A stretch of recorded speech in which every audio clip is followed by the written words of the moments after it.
That's all right, guys. This is our first live stream, and I know you're not supposed to say this is your first time, but we're having a little bit of fun here. The point is, what we've learned here at Modern Bar Cart is do drink and podcast. All right. And we are live. The Instagram live is going to be miserable right now. You're not going to see anybody, but you know what? That's totally fine. We're here doing our first live stream. I'm actually going to make sure we're recording here. Okay. Now we officially have all recorders going. So we're going to start this live Chartreuse tasting. I'm here with Modern Bar Cart co-founder Ethan Hall, and we've got ourselves a little live streaming setup here, obviously, and I thought we would just, kind of kick this off with one of my favorite liquids. So why don't you just introduce yourself to the listeners out there, and then we can talk about how we're going to run these live streams and kind of what we're doing with it. Sure. Koz pointed out, I'm going to be referring to him as Koz. That's Eric Kozlik to the rest of you. Koz is introduced me perfectly fine. I'm the co-founder of Modern Bar Cart, good old friend of the podcast and everyone on the podcast. Koz introduced me to Chartreuse way back in around 2014 when he was super excited about this weird green liquid he tasted. I told him it tasted like the forest floor, and I meant that as a compliment. And really sorry to all you Instagram Live people who just get to hear my voice. Yeah. Sorry to everybody on Instagram. We'll get this figured out. But yeah, so I want to talk a little bit about how we're going to work this live stream into our podcasting and social media efforts. Basically, we're going to be using the live stream as a supplement, sort of like if anyone out there's a Joe Rogan listener, he has these fight companions that he does, and they're sort of in the same universe as the podcast, but they're specialized in a certain way. And so, he calls that out. So when you look at our podcast feed, what you're going to see moving forward is you're going to see like probably MBC Live, and it's going to have its own episode number that doesn't correspond to our normal sort of interview and deep dive style episodes. And I think that's kind of the good way to do it. I want people to be able to listen to just the audio. But the cool thing about the video, minus you folks out there in Instagram land, is that we're actually going to be tasting through spirits live. And hopefully what we're going to be able to do in 2021 is publish a calendar so that you can see ahead of time what we're going to be tasting. And if you want to taste along with us, you'll be able to procure the bottles and do that. So I'm super stoked. Yeah, this is a really special, auspicious episode because we're doing something that we're going to try not to do every time. We've bought something that it will be pretty hard for you to find. Typically what we're going to do is we're going to try to showcase either a brand or a product with some recommendations of where you can go pick that up in your local neighborhood and what to look for.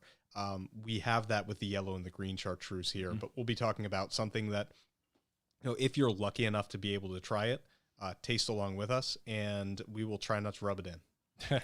Yeah. This is certainly a really special one. That's why I wanted to kick it off with this. But to give you a little bit of context, what I'm thinking about doing is two different types of streams. One, we're going to try and do a live stream style where we actually review bottles. So generally, these are going to be either newer bottles that hit the market from perhaps larger producers or craft bottles from a part of the country that maybe you're not aware of, that, hey, maybe they actually do have distribution in your state, but you might have to go a little bit further afield to find these things. So we'll do some review episodes like that. And then obviously, I know that you're super excited to do some themed episodes because you've been on a pretty big rum kick lately. Yeah, so we'll just, we'll bury the lead a little bit here, but there will be some special bottles that I've used this as an excuse to purchase some things I might otherwise not. That's going to be a recurring theme. It's going to be the Ethan's Largesse episodes, where we're just going to taste something that I needed an excuse to buy. Mm-hmm. That's fair. You've been going super deep on rum, right? Yeah, been chasing it down the rabbit holes of areas of origin, blending, distillation, aging, where you get your sugar from, and we've got some opinions. And because it's the internet, you all get to hear those opinions. Yeah, and we do have here off camera. Well, technically on Instagram we're all off camera, but off camera here we do have our producer, Holtzy. Holtzy, say hi to the listeners. Hey, what's up, everybody? So explain your role in this, because you're sort of a longtime friend of both Ethan and I, but tell us what you're bringing to these streams. Yeah, Just I think in terms of your palette, in terms of like how you approach it. Yeah. I think that, I mean, honestly speaking, when it comes to, especially when you're tasting and looking for, say, the different senses, you know, what you're smelling or tasting, of course, I will readily admit I'm maybe not the most sophisticated a taster or knowledgeable taster. So I kind of think of myself as your resident, what would be kind of your average Joe walking into a tasting, but with the goal of, through that education, like hopefully, well, probably most definitely in my case, learning a thing or two, and you know, appreciating everything from the educational part of it, the history part of it, and then of course the actual, you know, the tasting, the taste, the smell, the overall experience. So just depending on, you know, who's out there listening and or watching, I'm probably on the very same page as you. Yeah, so the voice of reason, the populist in the room, and you know, one thing we're gonna have to be careful with is that Ethan and I like to get a little bit esoteric with our tasting notes. So I think we'll manage. We'll keep each other in line.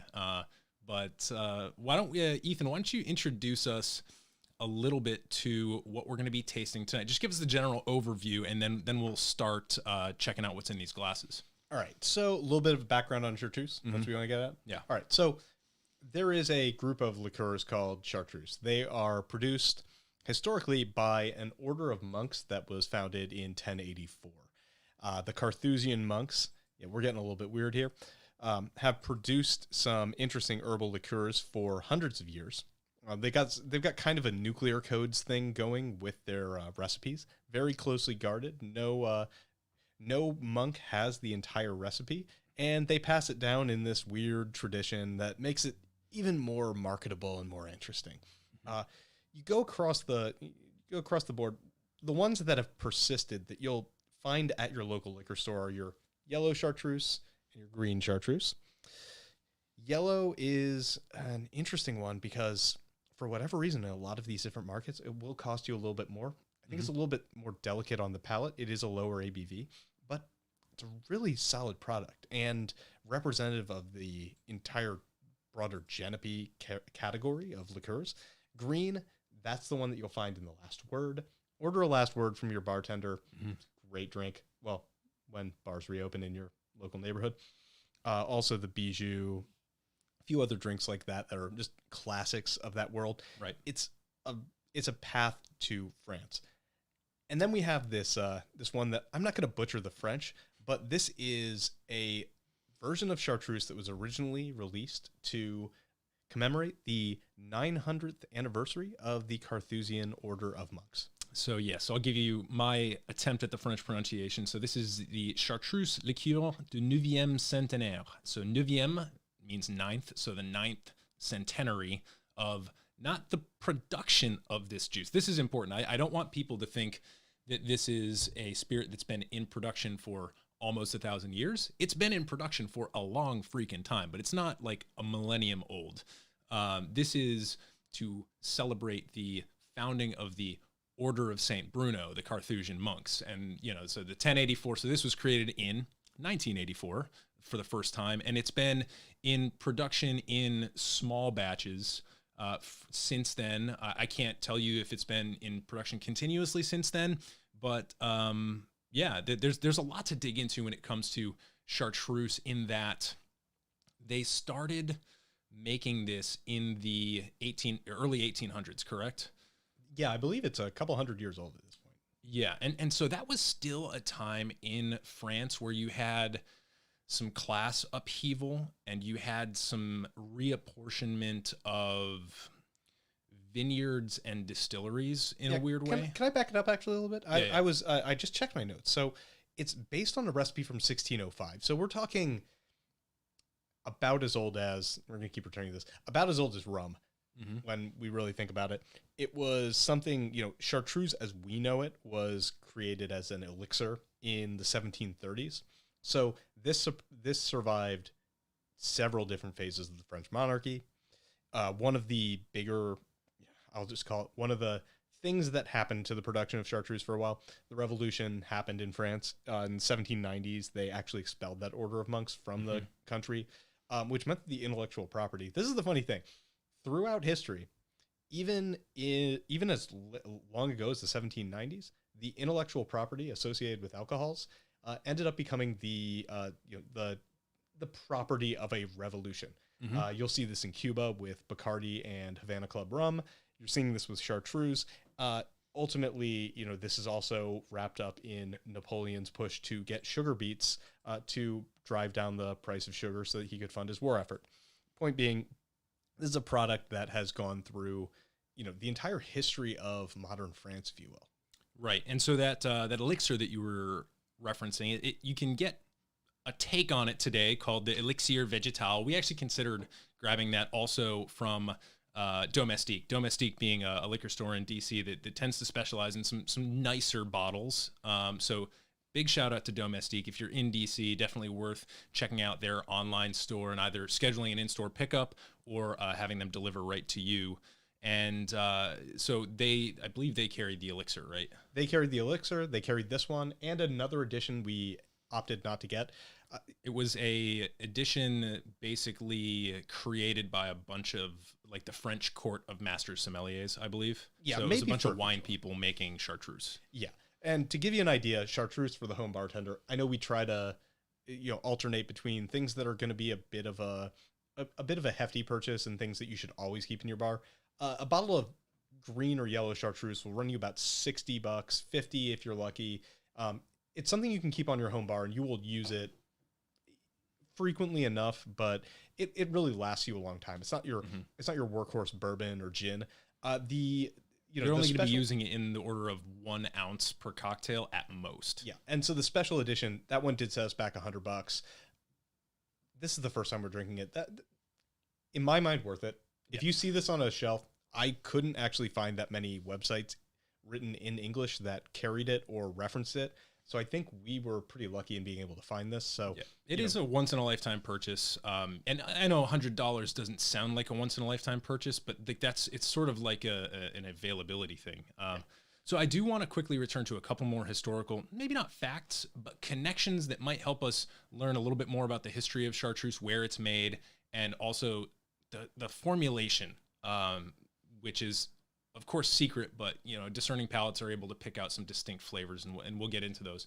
So talking about where it's made, right? So it's made in a region of France called, it's the largest like metropolis, one might say, is a city called Grenoble, and that is in eastern central France. So it's kind of near the borders of Italy and Switzerland. I was actually going to visit Chartreuse this past September, and so our plan was actually to fly into Geneva and take a train to Grenoble and then another train to Voiron. Voiron being the sort of smallish city where it's it's based, and then outside of Voiron is where the monastery that houses the Order of Saint Bruno. So this is an area of East Central France, and obviously that's where they're sourcing about a third of these alpine botanicals and herbs. And one other guy who I am just obsessed with was from that area. His name was Jean-Antoine Brillat-Savarin. He was a judge, and he wrote The Physiology of Taste, or Meditations on Transcendental Gastronomy.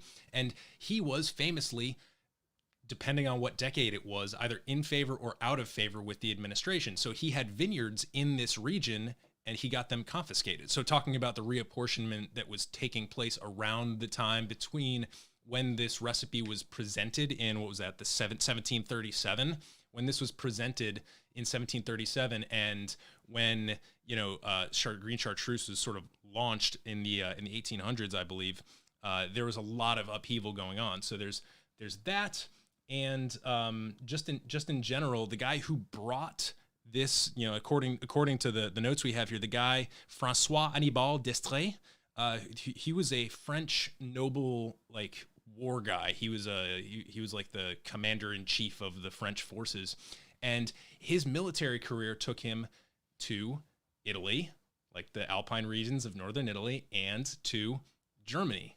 and everywhere in between. So he had a Rhine campaign, he had an Italian campaign. So, and then after that, he was the French envoy to Rome. And this is a time when the Medicis were still like a family. They were originally an Italian family, but a lot of them ended up being the monarchs of France due to all of that intermarrying. So we have this guy who's doing military campaigning all through this Alpine region, tasting all of the local stuff.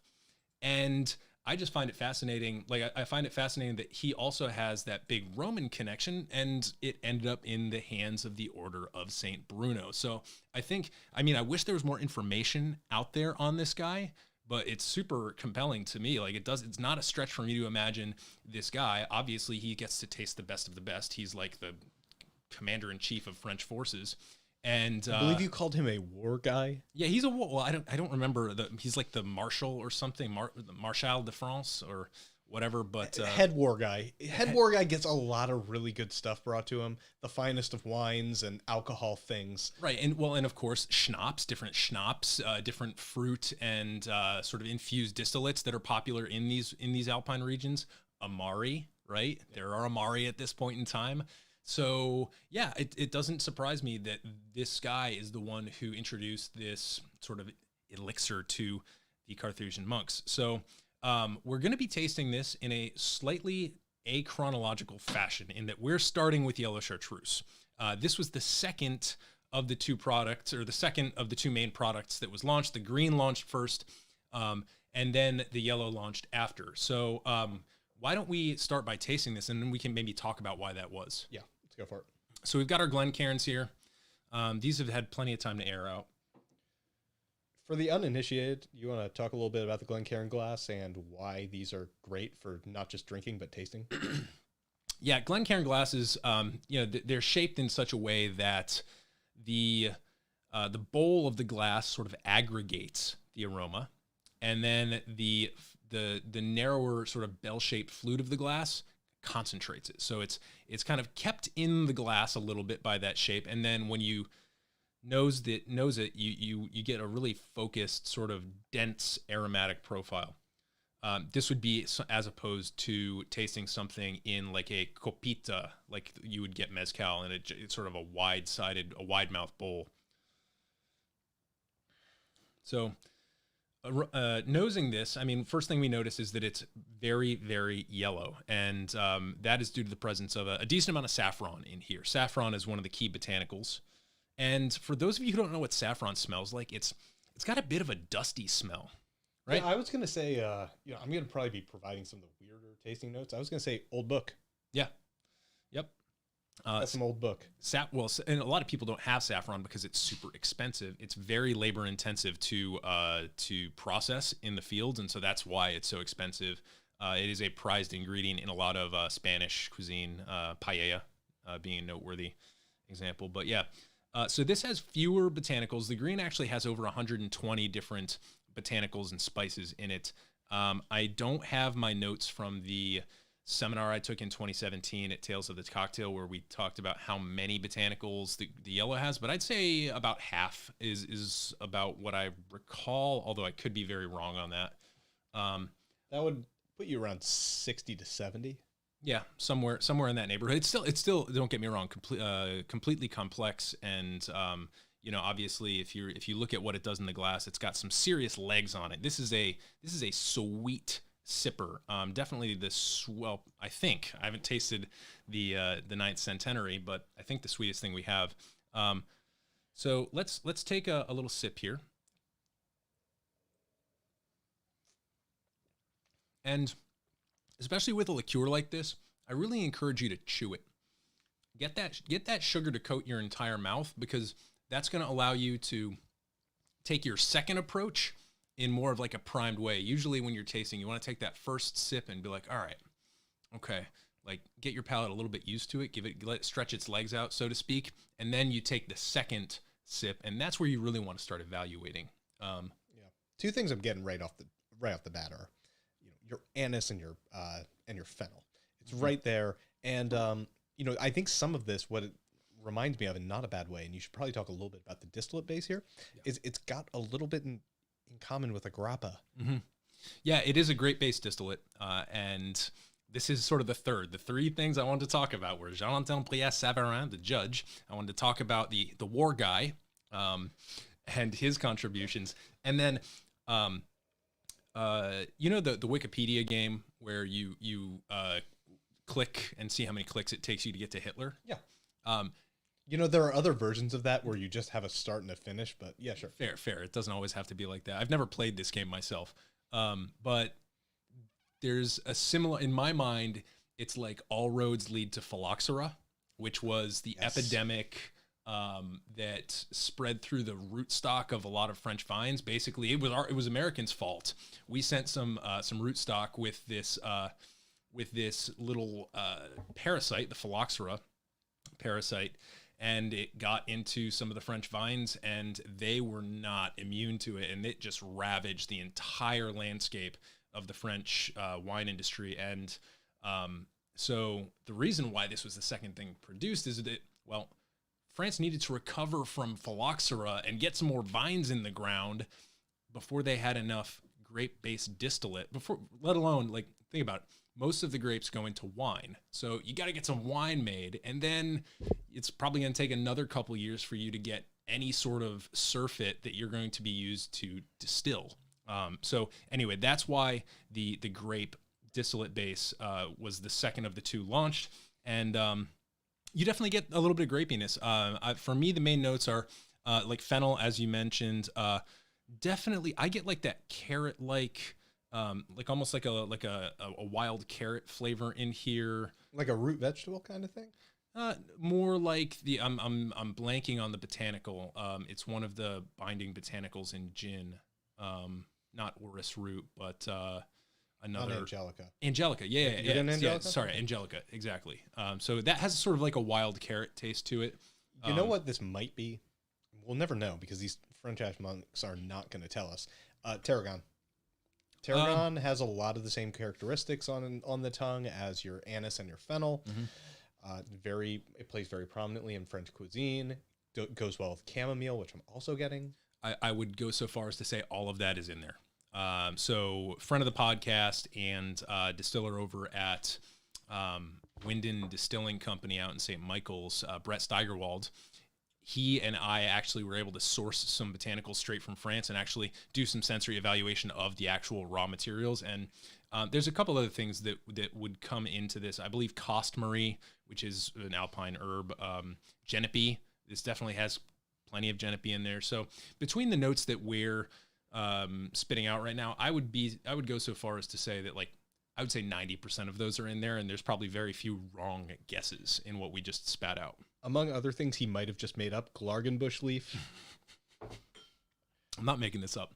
Holsey baby, hit us with some notes. I mean, no wrong answer.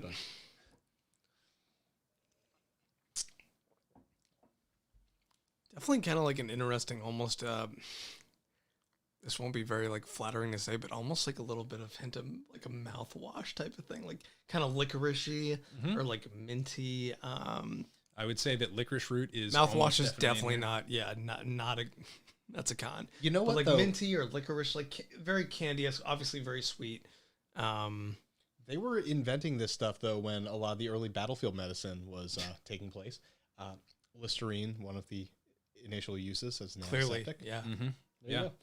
You could definitely amputate a limb, dip it in this, and I think that just might work. That sounds right. Right. Yeah, well, and those are good notes. Mint is a huge. There's multiple different types of mint that are used in these things. So you're totally on with that. You don't need to be embarrassed if the thing that you say sounds like a bad thing, because like wet hay is a tasting note, or like barnyard. Like those aren't compliments, but a lot of spirits aficionados really seek out those funky notes. So yeah. The last thing I'd say is that it's sort of I believe this is sweetened with honey.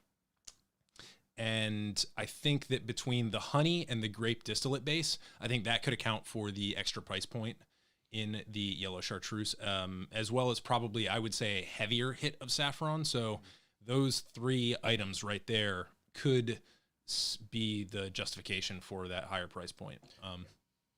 Cocktails with yellow chartreuse.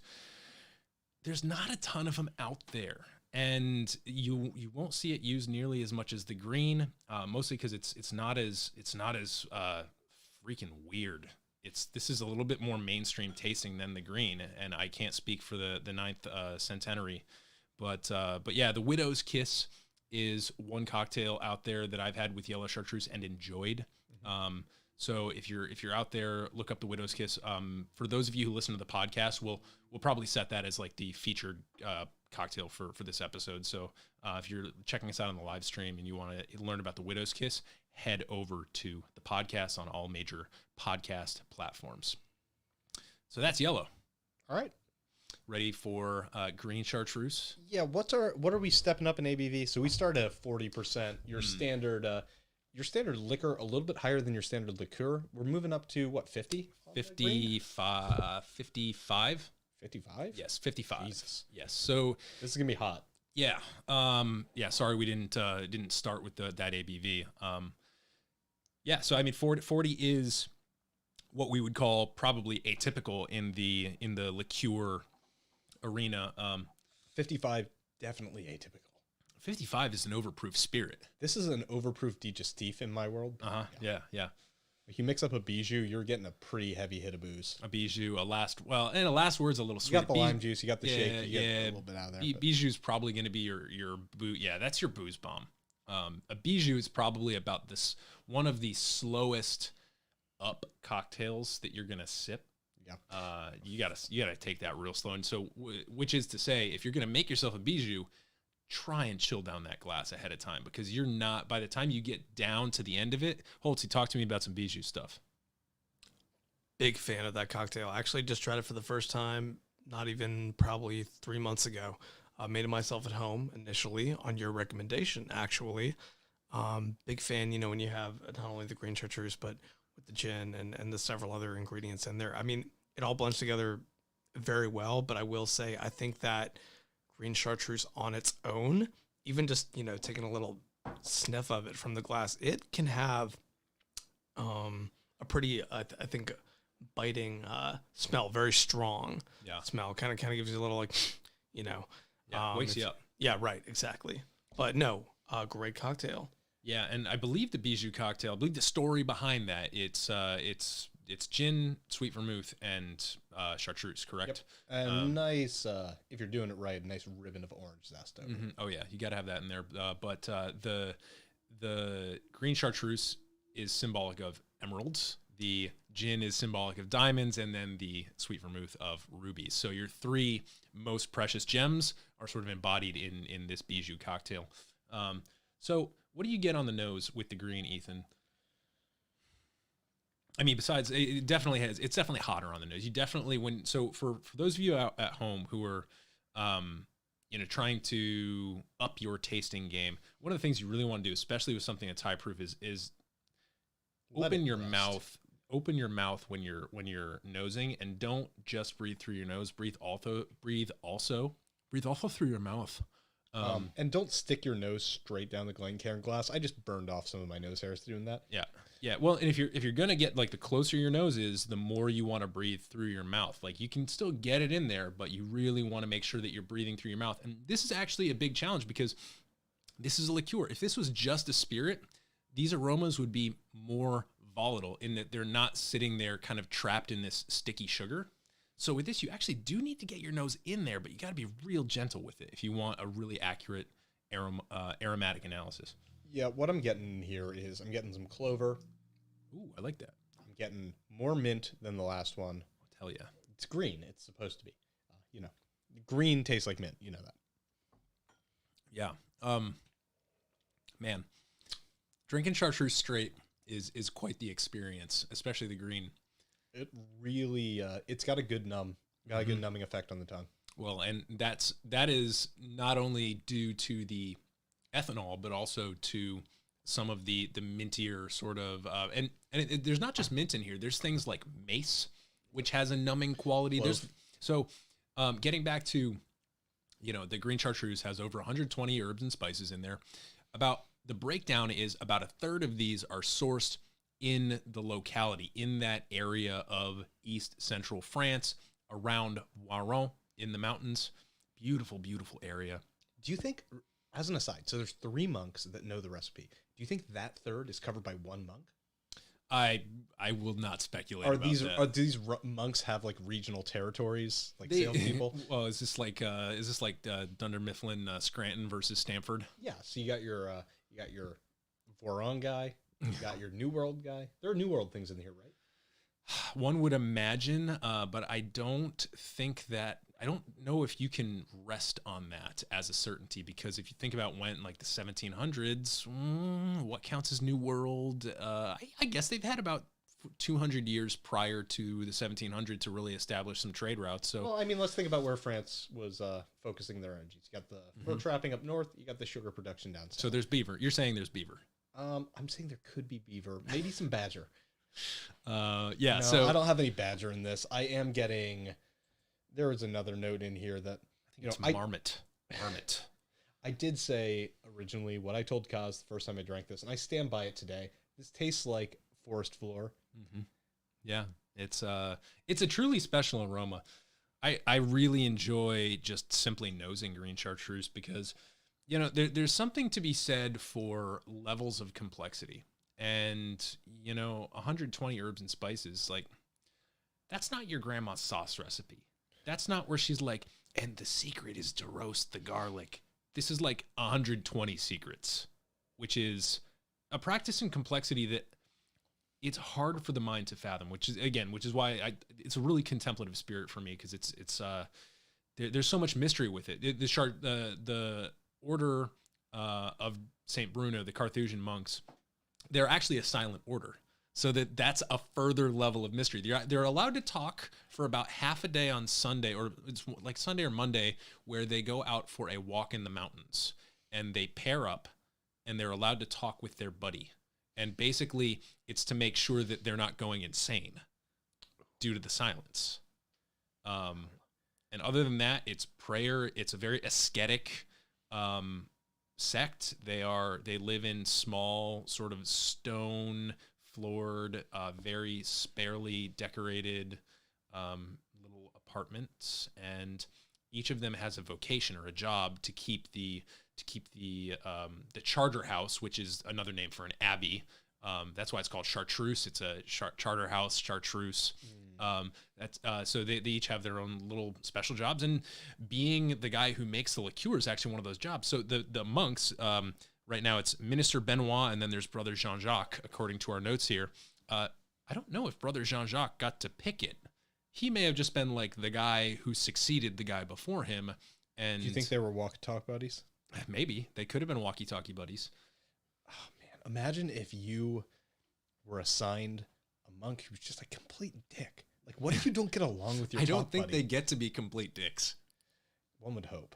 I mean, all right, let's go back to tasting notes. Yeah. I'm getting some pepper. I'm getting some cinnamon. Yeah, for me, definitely some cinnamon. To me, mace is one of those big tasting notes for this. And if you've ever had mace before, you know that it's a little bit different than pepper. It's like it's a pepper that's got some other stuff going on, and it does have that numbing quality. So for me, that's the mace. Do you get bitter on the back of the tongue? A little bit. I'd say that there's a good amount of genepi in here for sure. I mean, chartreuse is arguably part of a larger category of alpine liqueurs called genepi. House Dolan has a couple of expressions, the same place where all of us bartendery people like to get our vermouths, the vermouth de Chambéry.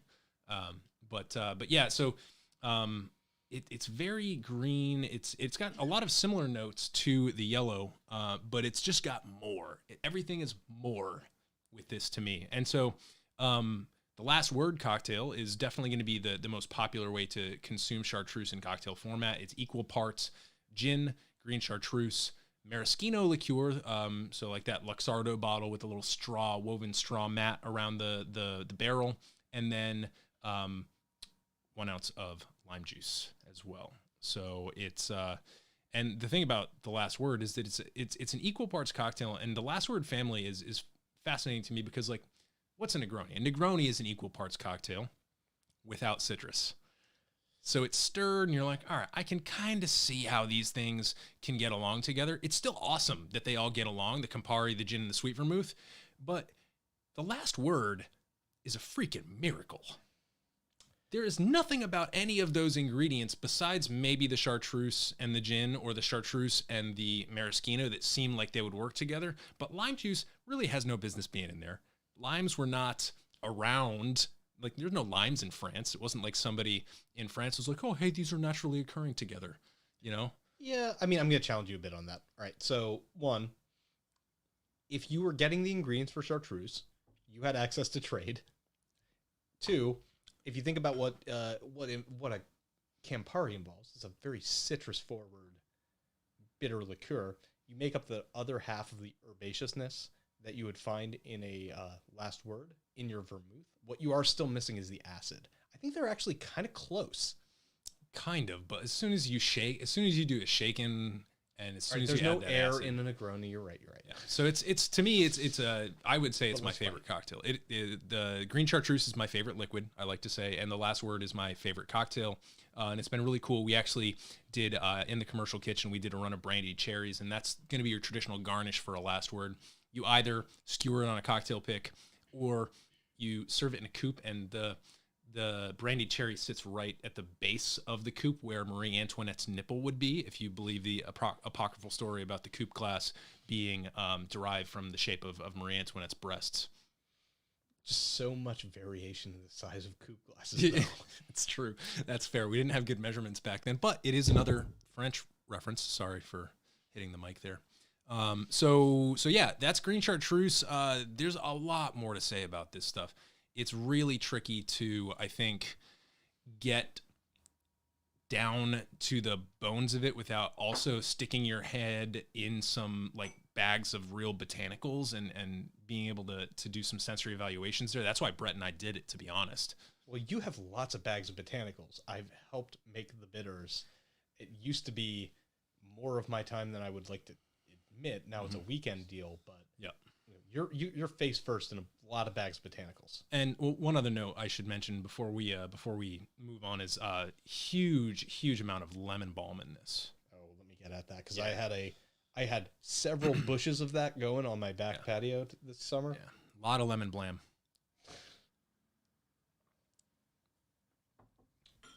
And yeah, it does. Oh, yeah. You do get a good bitterness on the back of the tongue, but it's to me, it's not a vegetal bitterness. To me, it's a spice. It's a dry bitterness that I think comes from whatever peppercorns or mace or barks. It comes from dried roots, dried barks, dried spices. I think that's where that bitterness is coming from. Gotcha.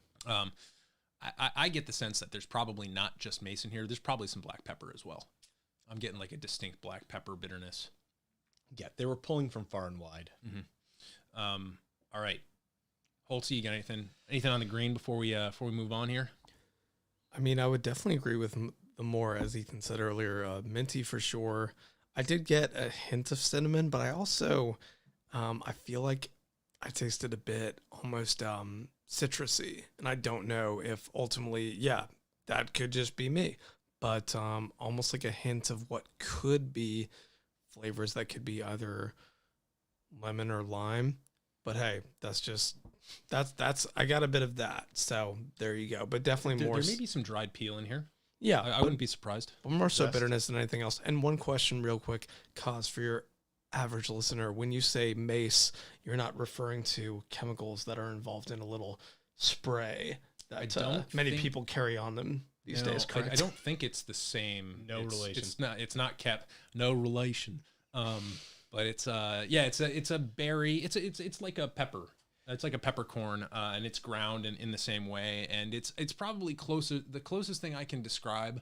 And for anybody who listens to Cooking Issues, you just heard about this on the latest issue or the latest episode. The closest note I can give is that mace is closer to white pepper than black pepper. Yeah, I was hesitant to say white pepper. I don't taste a lot of mace. I was getting, all right, so the other numbing factor, I'm just remembering, clove oil has a very heavy numbing characteristic. And anyone who went through a goth phase, who smoked clove cigarettes, also knows this. It's the reason why it goes in there. It's also a low-grade dental numbing agent in I hate in medical markets that are not dominated by Western insurance companies, people will use clove oil to calm dental pain. Another random cooking issues fact. I think Dave Arnold, when he had the salmon people on, I believe they were talking about how people are using clove oil or eugenol would being the active flavor ingredient, but clove oil to put salmon to sleep before they kill them. Yeah. So, yeah, weird things in the world of spices. I'm glad we just figured out how to make chartreuse not vegan. Yeah. For our listeners. Let's kill some fish with it. Yeah, let's alienate all 5 of our listeners, Kaz. Yeah. Yep. So that's green chartreuse. Both of these bottles should be available at what I would call nice liquor stores. So like Total Wine and up. Yep. You would probably find this in everything except for the closest liquor store to our houses. Yeah, it's it basically, if they have any sort of curation going on in their selection, if they have something local, then they probably also have a good import section. So it's not one of those things where you even really need to call ahead. There's a 4 out of 5 chance that you're going to walk in and be able to source a bottle of this. So for me, that's good enough. So do you want to welcome us to our main event here? Oh boy, here we go. So this, I'm just going to tell a little bit more backstory. We kind of got into this already. I was, as we do during the pandemic, I was shopping online for some liquor, which is a great thing to do on a Thursday afternoon because Friday's payday. And, you know, normally I'm looking at Domestique for a few natural wines, a weird rum or two, maybe an Amaro if I'm getting zesty. If you go there, ask for Eric. Yes. People named Eric, generally, that's another thing. 4 out of 5 liquor stores, 4 out of 5 Erics can help you find chartreuse. Fact. Yes. So shout out to Eric Holtzman on the soundboard. Yeah, he does have a first name. We call him Holtzy. That's true. That's just to differentiate. Just another Eric. Anyways, continue, gentlemen. Yeah, so I was shopping around for some liquors, added some nice rums to my shopping cart, and then I saw that in the liqueur section, there were not 1, not 2, not 3, but 4 different Genepes being featured. And so I copied all the links, sent them to Kaz in an email, and said, hey, which of these would you be least mad about me having? Yeah, that was an interesting. Actually, the negotiation process that we went through in determining it's really good. We're gonna get into the nose in a second. The negotiation process for figuring out which of these bottles to source, because as I mentioned earlier, they had the Elixir Vegetal, which I've tried, and it's good. It's good. It comes in a cool like little wooden. It's got like a wooden case to the bottle. It's actually pretty cool. And what was that? That was like 40. It was real cheap because it 35 comes in a really or 40 small. bucks. It comes in a really small container. It's like a 200 ml bottle, I think. Yeah, so that was like a rounding error on that order at that point. Yeah. So that is fairly available. We declined to source that bottle because we're probably going to come across it again. The other one, as we mentioned earlier, was the bottle designed by the French Court of Sommeliers or whatever it was, and for whatever reason, the descriptions on it were like not all that, just less compelling. Yeah, so it's basically get a bunch of wine people. They're gonna try and make sure, and I think like they came up with something that was very different. Yeah. And I was just like, I'm not interested in what a bunch of people who aren't the monks are gonna do with this. Like that seems like the same project that you and I are doing right now. We're making our own Fernet. Yeah. And that's a cool project. But we're just gonna drink it. We're not gonna try and sell it to anybody. Yeah, I'll try that another time. This one, I would also like to just point out the bottle shape. We didn't get into this before. The bottle shape and design is actually based on the Chartreuse that was available in the 1840s. Mm-hmm. So this bottle design, this is, while the contents of it, we have no idea. But 2 things that I want to talk about with Chartreuse bottles before we continue. One is that this is an approximation of the Chartreuse. Well, you have French ancestors, right? So your great de Rochers might have been drinking. It's possible. And the other thing that's interesting about these bottles... We're Catholics. Yeah. Is that they are hand-blown and very hard to break. So you can... I'm not telling you to do this. I just told you a little while ago. Are they hand-blown? This has a seam in it. $50-$60 a bottle. This has a seam. You were the one who told me this. Damn it. All right. They're hard to break. I'm just saying, don't drop your chartreuse on the ground. Don't throw it on the ground. They all have seams. They're not hand blown, but they're very, very nice. Damn it. All right. Well, you blew up my spot with the thing that you told me that wasn't true. Let's get into tasting notes. Okay. Well, that was past Eric. I'm getting latex paint. Like the stuff you get from Home Depot to do your walls. Not in a bad way. It's interesting. This is different than the first time I nosed it. What is this ABV? This is 47%. So this is sitting almost smack dab in the middle between the 55 and the 40. How pissed would you be if they just poured like half a bottle of each into there? That's exactly what they did. They're like, you and I were actually evaluating a rum recently, and it was a 50-50 blend of column and pot still, I believe. And I was like, it just seems like they didn't care about that. Like they didn't try a bunch of different blends. They're like, let's do the 50-50. Well, we'll see if they'll sponsor an episode, and maybe I'll think differently. Yeah, that's true. This smells musty in a different way than the yellow did. So it's not old library book. It is like... It is like darker. This is tweed coat. This is old tweed coat. I guess. Yeah, it's got some cedar. I think what's a tweed coat? Tweed coat smells like whatever it sits in. Generally, you're going to keep your jackets in like a cedar closet, keep the moths out of it. Smells like it should have been dry cleaned, but wasn't. Yeah. It's a little bit musty. I think musty and cedary. Cedary is kind of that piney, sappy smell, but it's also a little spicy. So like the difference between pine and cedar would be pine has that higher sappy note, and cedar has still a bit of that mentholation, but also like a sort of old dusty smell to it. If you've smelled a cedar chest, you can get on par with me here. All right. It's a weird smell. One of the things about Chartreuse that to me makes it across the board compelling is that it is almost impossible to describe in terms of a few set tasting notes, especially on the nose. On the palate, you can start to pull out some identifying factors, but on the nose, it's a perfect exercise in the whole being greater than the sum of its parts, especially on the nose. All right, what else are you getting since I give you latex paint and musty sweater? I get a lot of cedar. Underneath that, I'm still getting some of that base Genepi, right? So like if you smelled a Genepi, you'll get it. Like I could tell you that this is a Genepi with a blindfold on, but there's a lot of pine in there. Yeah. Yeah. And it does have like you said that it's latex, that latex paint note is basically what you're indicating is a sharpness, potentially from ethanol. I mean, this is 47%. It's not nothing. It's not the ethanol though. It's not a burn. There's something else. Let's take a taste and see what we get. It is a funk though.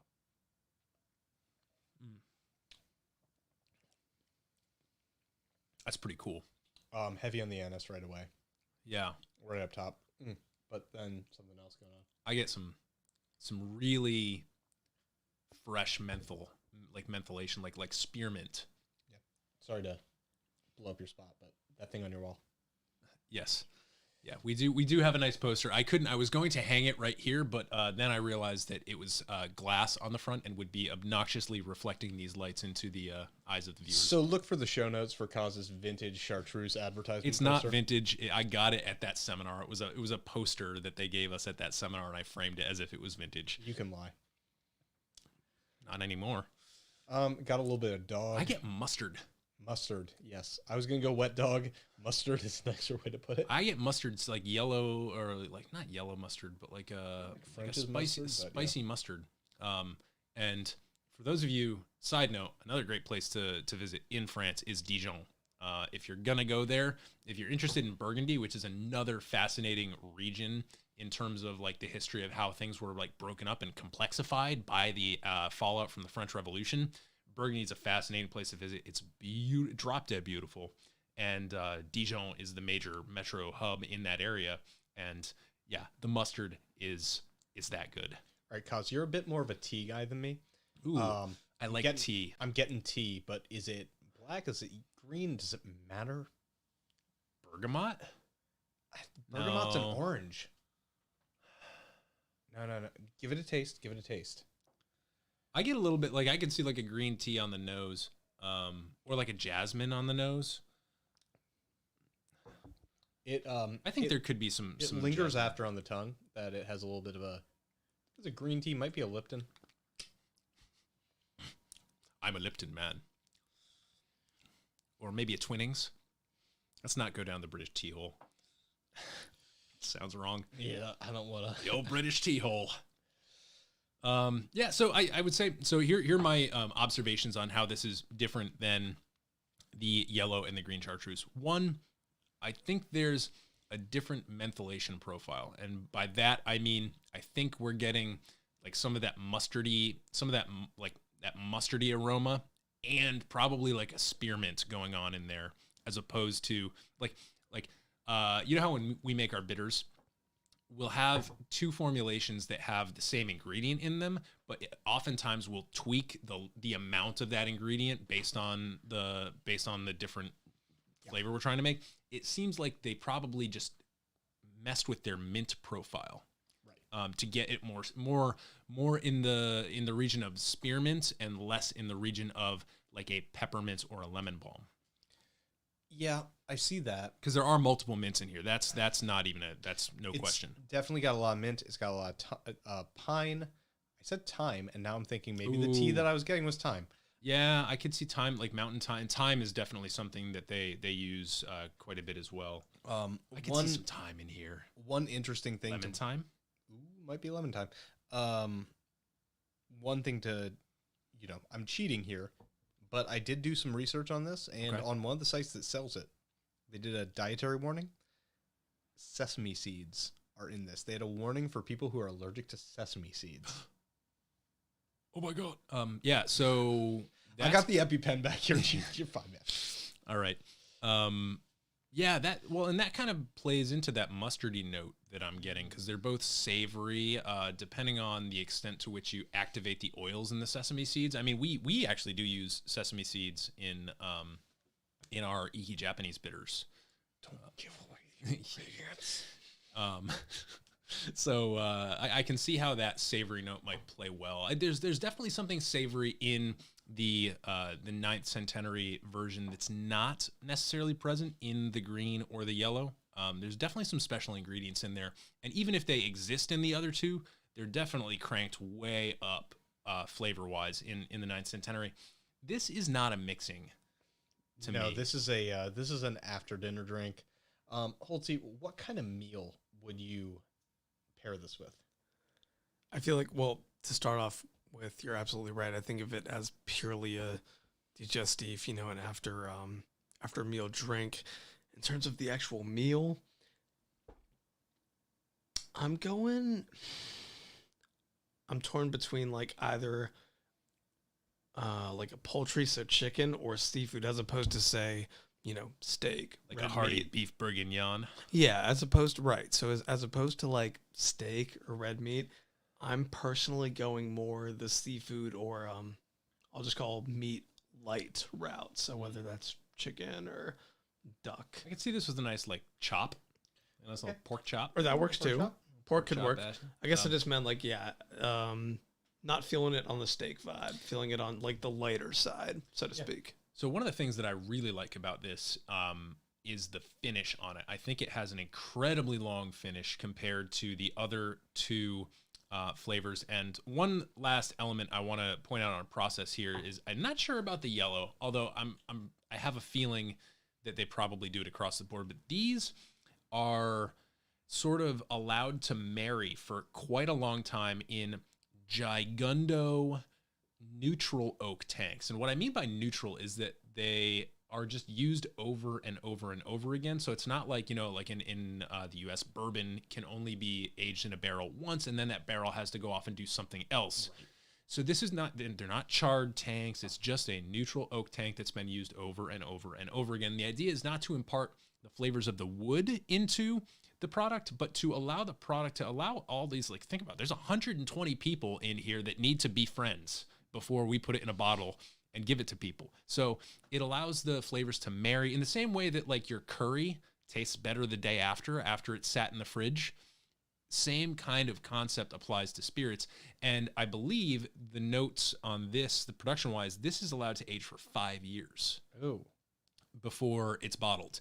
And I don't think that green or yellow is aged for quite that long, maybe like a year or two, but this is 5 years. And so when I'm thinking about the finish here, I get a different sugar profile. I'm not quite sure if this is a blend of distillate bases. Were there any notes on the distillate base anywhere? I couldn't find any. Looking into that, I'm not sure. Because to me, I get a different sugar profile on this than I do with the green or the yellow, which makes me think it could either be a blend of distillate bases, or a different sweetener. Yeah, this has nothing. Nothing. Even my rudimentary French knows that all I know is it was made in 2019. Yeah, and this to me on that finish. So in our interview with Jake Parrott, who works for House Alpens and does a lot of work with not only Genepi but also the oxidized wines of the south of France and the north of Spain. Right. Yeah. They have an entire portfolio kind of broken out called Sodalone Selections, and Sodalone is the flavor compound that you get in like maple syrup and that you get in fenugreek. Yes. So like we use the fenugreek in our liquid gold ancient trade bitters. So for me on the finish, I'm getting that maple syrupy, almost Sodalone-esque flavor profile. Yes. Do you get hibiscus? I mean, not hibiscus, eucalyptus.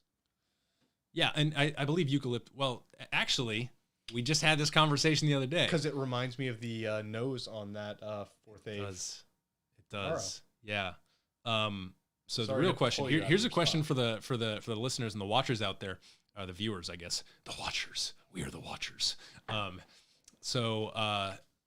Do we think that Chartreuse contains eucalyptus? Because it's a very popular flavoring botanical, but I think it's native to Australia. I believe it's native, and I don't think there was much commerce going from Australia to mainland Europe in the 1700s. But this is a 1984 expression. It's 19. Yeah, true.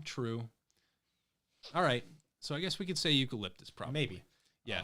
It's got something mushroomy going on as well. I think the green also has that mushroominess. The yellow. So to summarize, if you're thinking about, especially the two bottles back here, and then we'll work in the 9th Centenary edition. If you're thinking about what these bottles are like and what to use them for, the yellow is very friendly. It's very soft. It's honeyed. It's a little bit grapey from the distillate base. It's got some saffron for a little bit of character. It's very approachable, kind of sweet though. The green, obviously the ABV is way up.